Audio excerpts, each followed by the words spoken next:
దేవుని నామానికి మహిమ కలుగును గాక. మరి దేవుని యొక్క వాక్య భాగంలోనికి మనం వెళదాము. మనము యేసుక్రీస్తు ప్రభువారు చేసిన అద్భుతములను ధ్యానిస్తూ ఉండగా ఈరోజు మనము ధ్యానించుకోబోతున్నటువంటి అద్భుతము దయ్యం పట్టిన బాలుడిని బాగు చేయడం. ఈ యొక్క అంశ భాగాలు కనుక మనం గమనించినట్లయితే మత్తయి సువార్త 17వ అధ్యాయము 14వ వచనం దగ్గర నుంచి 18వ వచనం వరకు మనం చూడగలుగుతాం. రెండవదిగా మార్కు సువార్త 9వ అధ్యాయము 17వ వచనం దగ్గర నుంచి 29వ వచనం వరకు మనం చూడగలుగుతాం. అలానే లూకా సువార్త 9వ అధ్యాయము 38వ వచనం దగ్గర నుంచి 43వ వచనం వరకు మనము చూడగలుగుతాం. ఇక్కడ మనము చూసినట్లయితే ఒకసారి మనము చదువుకొని ఆ తర్వాత ఒక్కసారి మనం ముందుకు వెళ్దాం. రండి 17వ అధ్యాయంలో నుంచి 14వ వచనం దగ్గర నుంచి మనం చదువుకుందాము. వారు జనసమూహమునద్దకు వచ్చినప్పుడు ఒకడు ఆయన వద్దకు వచ్చి ఆయన ఎదుట మోకాళ్ళుని, ప్రభువా నా కుమారుని కరుణింపుము, వాడు చాంద్ర రోగి అయి మిక్కిలి బాధపడుచున్నాడు. ఎలా కనగా అగ్నిలోను నీళ్లలోనూ తరచుగా పడుచున్నాడు. నీ శిష్యుల యొద్దకు వానిని తీసుకుని వచ్చితిని కానీ వారు వానిని స్వస్థపరచలేకపోయిరని చెప్పెను. అందుకు యేసు, విశ్వాసము లేని మూర్ఖతరము వారిలారా, మీతో నేను ఎంతకాలము ఉందును, ఎంతవరకు మిమ్మల్ని సహింతును, వానిని నా యొద్దకు తీసుకొని రండని చెప్పాను. అంతటా యేసు ఆ దయ్యమును గద్దింపగా అది వానిని వదిలిపోయెను. ఆ గడియ నుండి ఆ చిన్నవాడు స్వస్థత నొందెను. ప్రియమైన దేవుని బిడ్డారా, ఇక్కడ మనము కొన్ని విషయాల్ని, ప్రాముఖ్యమైనటువంటి కొన్ని విషయాలను మొదట మనము మాట్లాడుకుందాం, చూద్దాం. మొదటిగా ఇక్కడ మనం చూసినట్లయితే దేవుణ్ణి ఎలాగా ఆరాధించినారు అంటే, జ్ఞానులు, కుష్ఠరోగి, యాయుడు, శిష్యులు వీళ్ళు ఎలాగ దేవుణ్ణి ఆరాధించారో వీళ్ళలాగే ఈ తండ్రి కూడా యేసుని ఆరాధించినట్లుగా కనిపిస్తా ఉన్నది. ఇక్కడికి వచ్చినటువంటి తండ్రి ప్రాముఖ్యమైనటువంటి కొన్ని విషయాలను మనం చూస్తే, ఇక్కడ వాడి మూర్ఖులకు వాడి యొక్క అంటే ఆ యొక్క పిల్లవాడి యొక్క మూర్ఛలకు కారణం ఏంటి అంటే చాంద్ర రోగంగా మనం చూస్తున్నాం. ఏం రోగం అంటే ఇది చాంద్ర రోగంగా మనం చూస్తా ఉన్నాము. ముచ్చిపోవటానికి ఇక్కడ అంటే దయ్యం ముచ్చిపోవటానికి దయ్యం పట్టడానికి చాలా తేడా ఉంటూ ఉన్నదండి.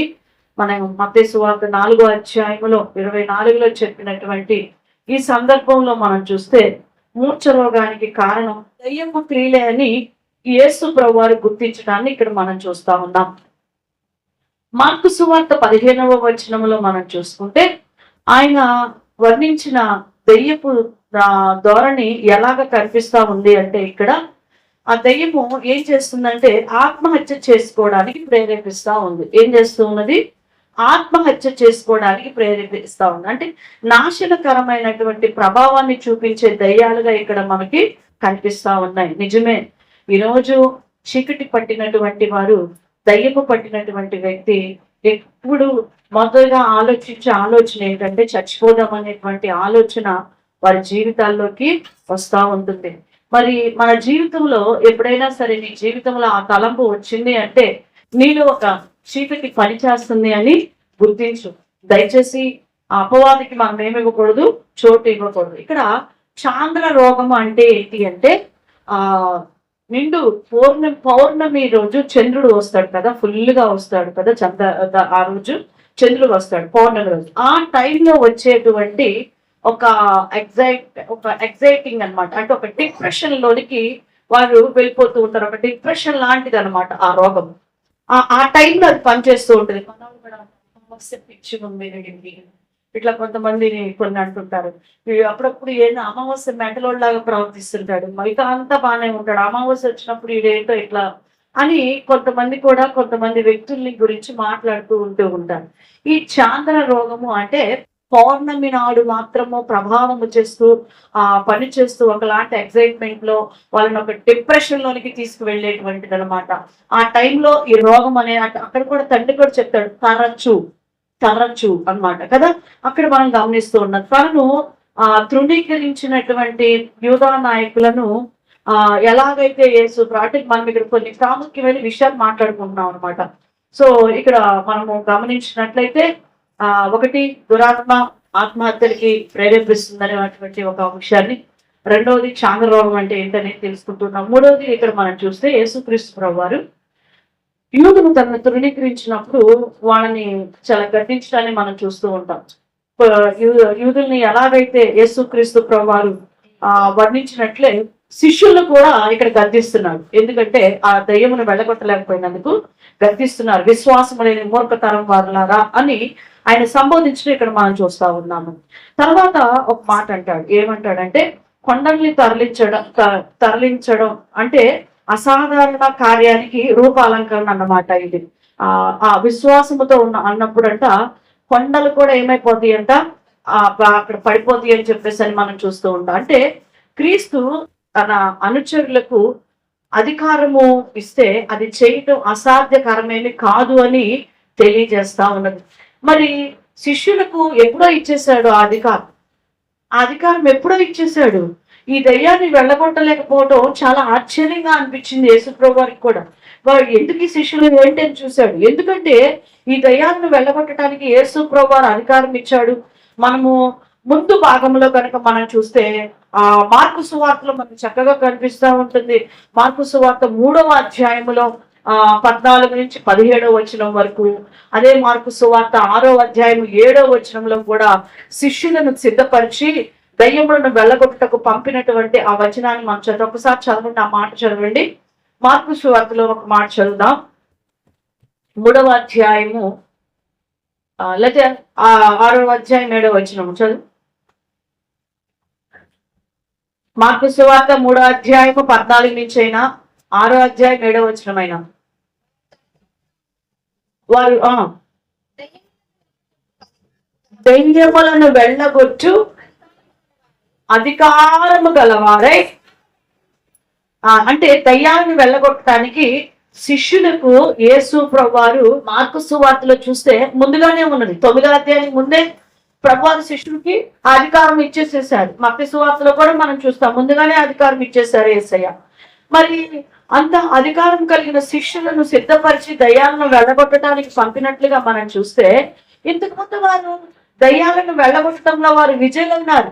వాళ్ళు దయ్యాలను అంతకు ముందు వెళ్ళగొట్టారు. కానీ ఇప్పుడు ఆ దయ్యం ఏం చేయలేకపోయారు, వీళ్ళు వెళ్ళగొట్టలేకపోతూ ఉన్నారు. యేసుని చూడగానే అపవిత్రాత్మ స్పందించినటువంటి విధానము మనం ఇక్కడ చూసినట్లయితే, ఇతర దురాత్మలు ఎలాగ స్పందించినో అలాగే ఈ దురాత్మ కూడా స్పందించినట్లుగా మనం చూస్తూ ఉన్నాం.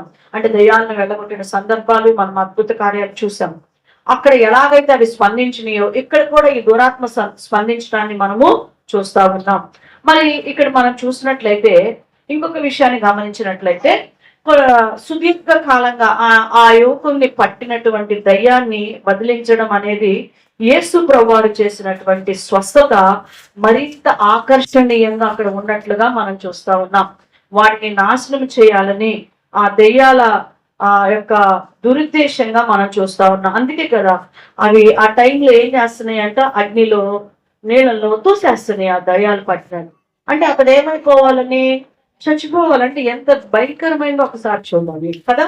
మరి ఈరోజు నీ వలన అయితే అనే మాట తండ్రి పలుకుతా ఉన్నాడు కదా. ఈ మాట శిష్యులు వైఫల్యము చెందటాన్ని, అంటే అద్భుతము చేయకుండా శిష్యులు ఉండటాన్ని బట్టి పలికినటువంటిదిగా ఆ మాట మనం చూస్తున్నాం అనమాట. అంటే ఇక్కడ సమస్య సామర్థ్యం గురించి కాదు, కానీ ఆ వ్యక్తి విశ్వాసాన్ని గురించి మనం చూస్తా ఉన్నాం. అప్పుడు ప్రభువు అంటారు, నమ్మువానికి సమస్తము సాధ్యమని మార్కు సువార్తలో చెప్పడాన్ని మనము గమనిస్తూ ఉంటాం. అంటే ఆ తండ్రి హృదయంలో ఏమున్నదంటే విశ్వాసము ఉన్నది, అవిశ్వాసము ఉన్నది, రెండు పనిచేస్తా ఉన్నట్లుగా మనం చూస్తా ఉన్నాం. దురాత్మ బాలుని మోగవాడిగా చెవిటివాడిగా చేసిందంట. ఎలా చేసింది? మోగవాడిగా చెవిటివాడిగా చేసేసింది ఆ దెయ్యము. ప్రియమైన దేవుని బిడ్డలారా, దెయ్యం శిష్యులను ఎదిరించగలిగింది, కానీ యేసు ప్రభువాన్ని ఏం చేయలేకపోయింది? ఎదిరించలేకపోయింది. ఆయన వానిలో ఇక ప్రవేశింపవద్దు అనే మాట, అది చాలా విశిష్టమైన మాటగా మనము చూస్తా ఉన్నాము. మరి శిష్యులు అక్కడికి మళ్ళా ప్రభువారి దగ్గరికి రావటం, మేము ఎందుకు చేయలేకపోయామని యేసు ప్రభువారిని అడగటం మనం చూస్తూ ఉంటాం. యేసు ప్రభువారు ఈ విధమైనటువంటి మొండిదైన శక్తివంతమైన దురాత్మలను వెళ్ళగొట్టాలి అంటే ఆత్మ సంబంధమైన సిద్ధపాటు ఉండాలయా, ముఖ్యంగా ప్రార్థన అవసరము మనకి అని యేసు ప్రభువారు వారికి చెప్పడాన్ని మనము చూస్తూ ఉంటాం. సో ఇవి కొన్ని ప్రాముఖ్యమైనటువంటి మాటలు మనం చూస్తాము. ఇందులో నుంచి మనము 4 ఆత్మీయ పాఠాలు మనం నేర్చుకున్నాం. ఇందులో నుంచి 4 ఆత్మీయ పాఠాలు మనము నేర్చుకున్నాం. ఒకటి, ఇక్కడ మనం చూసినట్లయితే మన పిల్లల్ని మనము గమనించాలి అనే విషయాన్ని ఈ యొక్క సబ్జెక్ట్ ద్వారా మనం నేర్చుకోవాల్సిన పాఠం ఏంటంటే, మన పిల్లలని మనం ఏం చేసుకోవాలంట, గమనించాలి. మత్తయి సువార్త 17వ అధ్యాయము 14-15 వచనాన్ని గమనిద్దాం. వారు సమూహమునకు వచ్చినప్పుడు ఒకడు, ప్రభువా నా కుమారుణ్ణి కరుణింపుము, వాడు చాంద్రరోగి అయి మిక్కిలి బాధపడుచున్నాడు, ఎలాగనగా అగ్నిలోను నీళ్లలోనూ తరచుగా పడుచున్నాడు అని. ప్రియమైన దేవుని బిడ్డలారా, ఈ రోజు మీ పిల్లలను గమనించవలసిన బాధ్యత మీ మీద ఉన్నది అని ఒకసారి మీరు గ్రహించాలి. దేవుని యొక్క వాక్యంలో మనం చూస్తే పిల్లల సమస్యలను గుర్తించి వారి కోసం మనం ఏం చేయాలో తెలుసా, ప్రార్థన చేయాలి. ఆ సమస్య నుంచి విడిపించబడినట్లుగా మరి ఆ తండ్రి అయితే తన కుమారుడికి కొరకు యేసు ప్రభువారి దగ్గరికి రావటాన్ని మనం చూస్తున్నాం. అంటే ఆ కుమారుడి రోగాన్ని మొదట ఆ తండ్రి ఏం చేశాడు, గమనించాడు.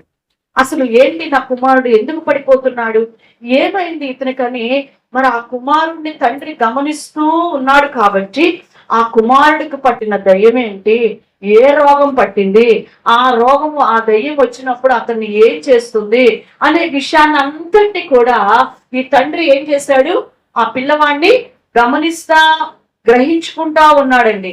అందుకే అతను దేవుని దగ్గరికి తీసుకొచ్చి చెప్పటాన్ని మనం చూస్తా ఉన్నాం. మరి పిల్లలు దేవుడు మనకి ఇచ్చేటువంటి ఆశీర్వాదం. మరి వాళ్ళు దేవుడు మీకు ఇచ్చిన బహుమానాలు బిడ్డలు. మరి ఆ బిడ్డల గురించి మీరు ఎంతవరకు గమనిస్తున్నారో నాకు తెలియదు. తల్లులు కొన్ని ఫోన్లు, కొంతమంది తల్లిదండ్రులు ఫోన్లు నొక్కుంటా ఉంటే పిల్లలు ఫోన్లు ల్యాప్టాప్లు నొక్కుంటా ఉండేటువంటి తరము ఈ తరాల్లో మనం చూస్తా ఉన్నాం. సమస్య ఏమిటని గుర్తించలేకపోతున్నారు చాలా మంది. అది చాలా బాధకరమైనటువంటి దుస్థితిగా మనకు కనిపిస్తా ఉంది. నీ పిల్లలు అసలు ఎందుకు అలా అయిపోతున్నారు? ఒక పిల్లవాడు అల్లరి చేస్తున్నాడు అంటే, ఒక పిల్ల సరిగ్గా తింటలేదు అంటే, ఒక పిల్ల సరిగ్గా చదవట్లేదు అంటే అసలు ఏంటి, నీ బిడ్డలు ఏ స్థితిలో ఉన్నారు, అసలు నీ పిల్లల్ని నువ్వు గమనిస్తున్నావా, ఎందుకు అలా అయిపోతున్నారు అనేది నీ పిల్లల్ని నువ్వు పరీక్షిస్తున్నావా అనేది ఈ రోజు నీవేం చేసుకోవాలి, పరీక్షించుకోవాలి. పిల్లల కొరకు ప్రార్థించేటప్పుడు వారికి ఏమని ప్రార్థన చేస్తాం, ప్రవ్వా నా పిల్లల్ని ఆశీర్వదించు ప్రవ్వా, నా పిల్లలకి పెళ్లి కావాలి ప్రవ్వా, వారికి ఉద్యోగం ప్రవ్వా అని ప్రార్థన చేస్తాం. అదే ప్రార్థన చేపిస్తాం. పిల్లల కొరకు జనరల్ గా మనం చేపించేది మా పిల్లలు బాగా చదువుకోవాలి, మా పిల్లలకి ఉద్యోగం రావాలి, మా పిల్లలకి పెళ్లిళ్ళు అవ్వాలి, ఇవి మీరు ప్రార్థన చేస్తారు. మాలాంటి వారి చేత కూడా అవే ప్రార్థన చేపిస్తూ ఉంటారు.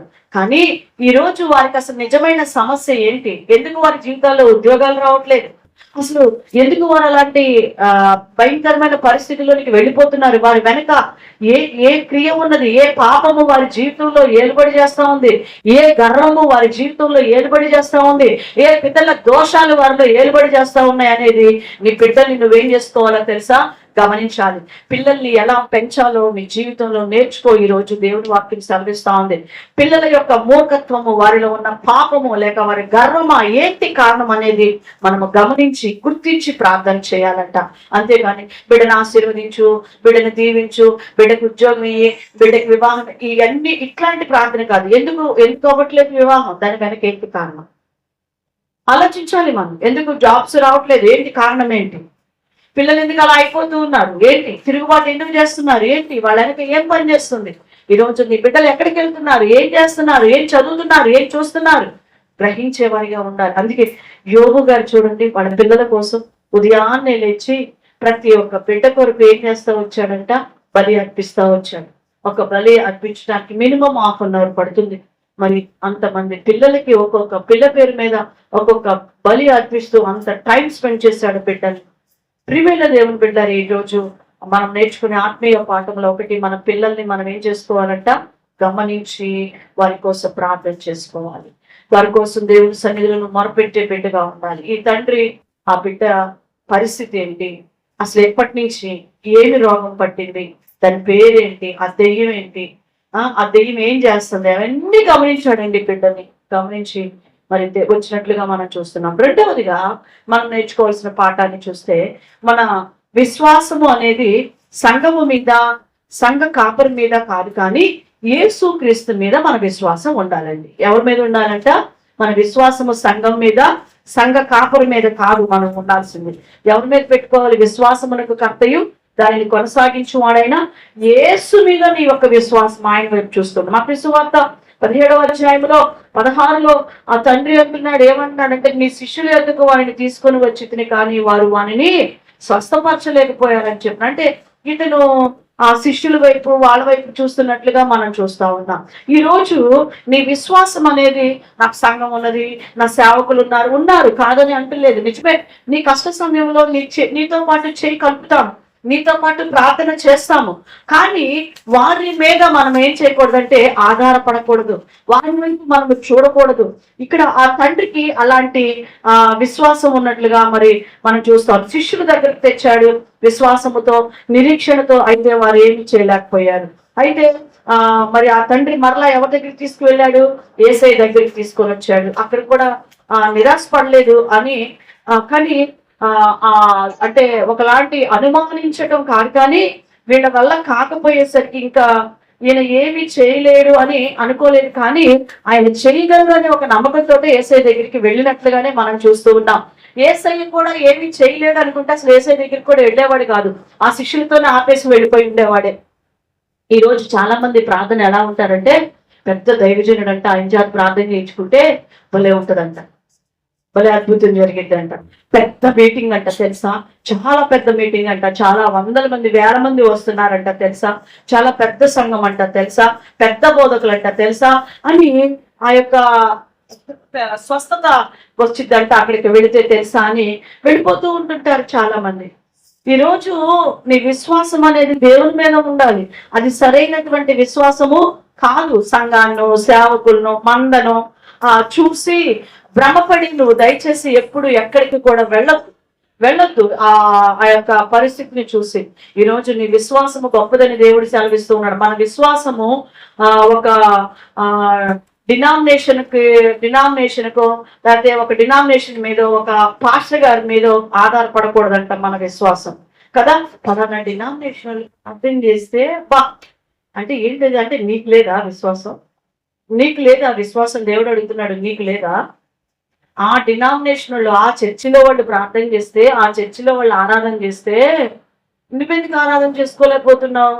నువ్వెందుకు చేయలేకపోతున్నావు ప్రార్థన? నువ్వెందుకు విశ్వాసం ఉంచలేకపోతున్నావు? దేవుడు అడుగుతున్నాడు. నీ సంఘములో నీవెందుకు దేవుణ్ణి ఆరాధించలేకపోతున్నావు? దేవుని మీద ఎందుకు చూడలేకపోతూ ఉన్నావు? ఆయన మీద విశ్వాసం ఉంచాలంతే, కానీ సంఘం మీద, సేవకుల మీద మనము ఉంచకూడదు. ఓకేనా? మూడో విషయాన్ని ఇక్కడ మనం గ్రహిద్దాం. మూడో విషయం, మనం నేర్చుకోవాల్సిన మూడో విషయం మార్కు సువార్తలో చెప్తూ ఉంటాడు, 9వ అధ్యాయం 20-21లో మనం చూస్తూ ఉంటాం. మన విశ్వాసం అనేదంట మనుషుల జ్ఞానమును ఆధారం చేసుకోకూడదు, కానీ దేవుని శక్తిని ఆధారం చేసుకోవాలంట. ఆ విశ్వాసము మనుషుల జ్ఞానాన్ని కాదు, కానీ ఎవరిని ఆధారం చేసుకోవాలంట? దేవుని యొక్క శక్తిని. నీ విశ్వాసాన్ని దేవుని శక్తికి తోడు చేసుకుంటే ఎంతో గొప్ప కార్యాలు నువ్వు చూడగలుగుతావు. శిష్యులు వెళ్ళగొట్టలేకపోయారు, ఎందుకంటే ఇది జరిగింది మత్తయి సువార్త 17వ అధ్యాయంలో. ఏ అధ్యాయంలో జరిగిందండి? మత్తయి సువార్త 17వ అధ్యాయంలో శిష్యులు వెళ్ళగొట్టలేకపోయారు, కానీ ఆల్రెడీ 10వ అధ్యాయంలోనే వారిని దయ్యాలు వెళ్ళగొట్టడానికి అధికారం ఇచ్చినట్లుగా మనం ఇక్కడ చూస్తా ఉన్నాం. ఈ రోజు దేవుడు నీకు కూడా అధికారం ఇచ్చాడు. దేవుడు అన్నాడు కదా, మీరు ప్రార్థన చేసినప్పుడు నా యందు విశ్వాసం ఉంచేవాడు నాకంటే గొప్ప కార్యాలు చేస్తాను అన్నాడు కదా దేవుడు. మరి నీవు దేవుని మీద విశ్వాసం ఉంచే ఎప్పుడో వాగ్దానం ఇచ్చేశాడు దేవుడు. మరి విశ్వాసంతో నువ్వు ప్రార్థన చేస్తే నువ్వు గొప్ప కార్యాలు చూస్తావు కదా. నువ్వెందుకు వారి మీద, వీటి మీద, ఆ జ్ఞానం మీద, ఈ జ్ఞానం మీద, ఆ సంఘం మీద మనం ఆధారపడకూడదని మరొకసారి మనల్ని హెచ్చరిస్తా ఉన్నాడు. శిష్యులకి 10వ అధ్యాయంలో అధికారం ఇస్తే వాళ్ళు ఉపయోగించుకోలేకపోయారు. కారణం ఏంటో తెలుసా? ఆ అధికారాన్ని పొందుకున్నటువంటి శిష్యులు ఇప్పుడు ఎందుకు చేయలేకపోతున్నారు అంటే, కేవలము అది ప్రార్థన వలనే. ప్రార్థన జీవితము కలిగి ఉండకపోతే మరి ఆ కార్యాలు అది నీకు అసాధ్యముగానే కనిపిస్తాయి. రక్షణను బట్టి యేసుని విశ్వసించారు, కానీ దేవునిలో అనుదినము సహవాసం అనేది మనము కలిగి ఉన్నామా లేదా అనేది పరీక్షించుకోవాలి. రక్షణ అయితే ఉంది, కానీ అనుదినము దేవునితో నీ సహవాసం ఎలాగా ఉన్నది?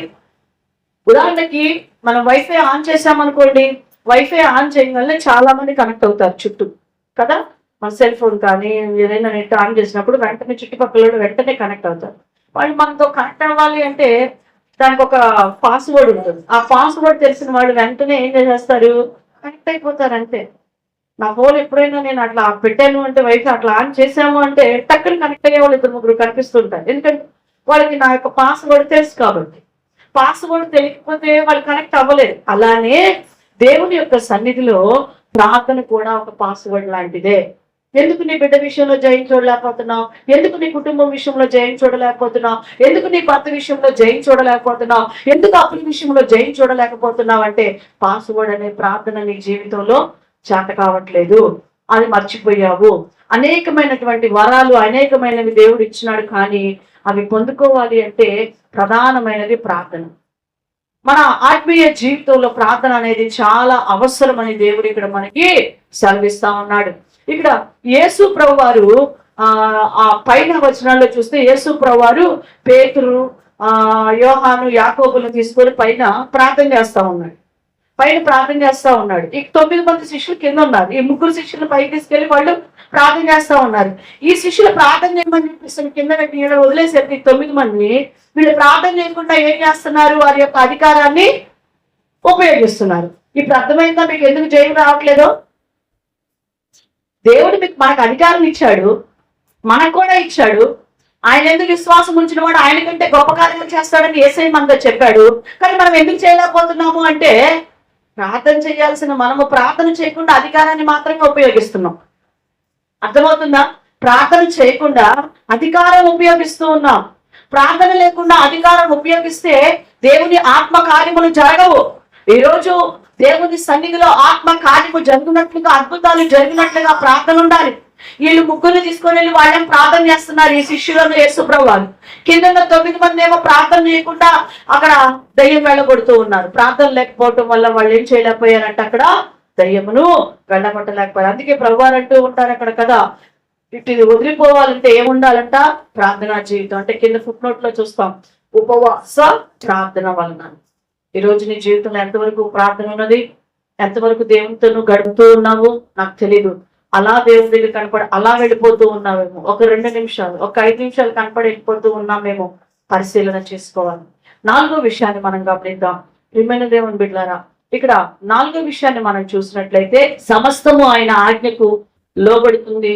మరి లోబడినట్లుగా ఇక్కడ మనం చూస్తా ఉన్నాం. మనము కూడా మరి ఆయన ఆజ్ఞకు లోబడుతున్నామా లేదా అనేది పరిశీలన చేసుకోవాలి. సమస్తము ఆయన ఆజ్ఞకి లోబడుతుంది. మార్కు సువార్తలో మనం చూస్తాం 9వ అధ్యాయంలో 25-26లో మనం చూస్తాం, జనులు గుంపులుగా ఉన్నారు అక్కడ. మరి అక్కడ దేవుడు ఏం చెప్పాడండి? వీనిలో ఎప్పుడు ప్రవేశించవద్దు అని దురాత్మను ఏం చేశాడంట? గద్దించాడు. ఆ దురాత్మ ఆయన మాటకు లోబడినట్లుగా మనం చూస్తా ఉన్నాం. అన్ని ఆయన మాటకు లోబడతా ఉన్నాయి, కానీ మనమే ఆయన ఆజ్ఞకు ఏం చేయట్లేదంట? లోబడట్లేదు. ఆయన ఆజ్ఞ ఇస్తే చెవిటి దెయ్యము లోబడిందండి. ఆయన ఆజ్ఞ ఇస్తే తుఫాన్ ఏమైపోయింది? ఆగి. ఆయన ఆజ్ఞ ఇస్తే సముద్రము చీలింది. ఆయన ఆజ్ఞ అంత శక్తివంతమైనదిగా మనం చూస్తా ఉన్నాం. ఎన్నో అద్భుతాలు జరిగినాయండి, కానీ మనము ఆయన మాటకు ఏం చేయలేకపోతున్నామంట? లోబడలేకపోతూ ఉన్నాం, పాటించలేకపోతున్నాం, అనుసరించలేకపోతూ ఉన్నాం. ప్రియ దేవుని బిడ్డ, నీవు దేవుని ఆజ్ఞకు లోబడుతున్నావో లేదో ఒక్కసారి నీ జీవితంలో పరిశీలన చేసుకోమని దేవుడు ఇక్కడ మనతో మాట్లాడుతూ ఉన్నాడు. ఈరోజు నీ పిల్లలను నువ్వు గమనిస్తూ ఉన్నావా? నీ పిల్లల కొరకు నీ దేవునికి అప్పగించుకుంటున్నావా? దేవుడు చేయగలడని విశ్వాసము దేవుని మీద ఉంచుకున్నావా? లేకపోతే నీ పిల్లలు చదువు మీద, లేకపోతే ఇంకా దేని మీద ఆధారపడుతూ ఉద్యోగం చేస్తారు, సంపాదిస్తారని ఆధారపడుతున్నావో పరిశీలన చేసుకో. 3వదిగా మరి విశ్వాసం అనేది మనుషుల మీద ఆధారం చేసుకోక దేవుని శక్తి మీద వారు ఆధారం చేసుకోవటాన్ని మనం చూస్తూ ఉన్నాం. ఈరోజు నాలుగవదిగా ఆయన ఆజ్ఞకు మనము లోబడాలని మనం చూస్తూ ఉన్నాం. నీవు ఆజ్ఞకు లోబడుతున్నావో లేదో పరిశీలన చేసుకో. ఆయన ఆజ్ఞను జాగ్రత్తగా మనం గైకోనాలి. ఎందుకంటే ఆయన మాట బంగారము కంటే, అపరంజి కంటే విలువైనదిగా మనం చూస్తూ ఉన్నాం. ఆయన ఆజ్ఞకు మనము లోబడితే మన శత్రువుకు మించినటువంటి బలాన్ని, జ్ఞానాన్ని దేవుడు మనకి అనుగ్రహిస్తాడు. ఆయన దేవుడు దేవుడు దేవుడు అంటాడు కదా, మీరు నన్ను ప్రేమించిన ఎడల నా ఆజ్ఞలు ఏం చేయండి, గైకోండి. పేతురుతో అంటాడు కదా, పేతురు నువ్వు నన్ను ప్రేమిస్తున్నావా అంటే ఒక పని వెళ్ళి నా గొర్రెలు కాయపో అంటాడు. అంటే ఒక ఆజ్ఞ ఇస్తున్నాడు. వెంటనే లోబడ్డా లేదా నిజంగా ప్రేమిస్తున్నందుకు? ఈ రోజు నిజంగా నువ్వు దేవుణ్ణి ప్రేమిస్తే ఆయన ఆజ్ఞలు కూడా నువ్వు గైకొనాలి. కాబట్టి మనము ఆయన ఆజ్ఞలు గైకొనే వారిగా మనం ఉండాలి. ఈ 4 ఆత్మీయ పాఠాలు మరి ఈ భాగములో మనం నేర్చుకోవలసినదిగా మనం చూస్తూ ఉన్నాం. ఎంతవరకు మనము దేవునితో అన్యోన్యమైన సంబంధాన్ని మనము కలిగి ఉన్నాము, ఎంతవరకు మనము దేవునితో మరి ఆ యొక్క వ్యక్తిగత ప్రార్థన అనుభవాన్ని దేవునితో కలిసి మనము మరి ఉంటూ ఉన్నాము పరిశీలన చేసుకోవాలి. ఈ రాత్రికాల సమయంలో మరి ఆ యొక్క మరి కుమారుణ్ణి, దయ్యం పట్టినటువంటి ఆ బాలుణ్ణి బాగు చేసినట్లుగా, చాంద్రరోగము కలిగిన ఆ వ్యక్తిని బాగు చేసినట్లుగా మనం చూస్తా ఉన్నాం. ఆ బిడ్డను రక్షించి ఆ తండ్రికి అప్పగించినట్లుగా దేవుణ్ణి మనం చూస్తా ఉన్నాం. ఈరోజు జీవము కలిగిన దేవుడు నీ జీవితంలో కూడా కార్యాలు చేయగలిగిన దేవుడు. దేవుడు చేసిన అద్భుతాల వైపు నువ్వు చూడదు, కానీ అద్భుతాలు చేయగలిగిన దేవుని వైపు నువ్వు కూడా చూడటం నేర్చుకుంటే నీ జీవితంలో, నీ పిల్లల బ్రతుకు జీవితంలో కూడా నువ్వు ఘనకార్యాలు, గొప్ప కార్యాలు నువ్వు చూడగలుగుతావని దేవుని యొక్క వాక్యము నీకు సెలవిస్తా ఉన్నది. మరి ఈ వాక్యము నీ జీవితంలో, నీ హృదయంలో ఫలించినట్లుగా ప్రభువు నిన్ను ఆశీర్వదించి మరి దీవించి నడిపించును గాక. ఆమేన్. ప్రార్థన చేసుకుందామండి. ఈ వాక్యం నా ప్రియ సహోదరి మోకరించు, నీ పిల్లల కొరకు గమనించు, ప్రార్థన చేసుకో. ప్రభువు నిన్ను ఆశీర్వదించును గాక. God bless you.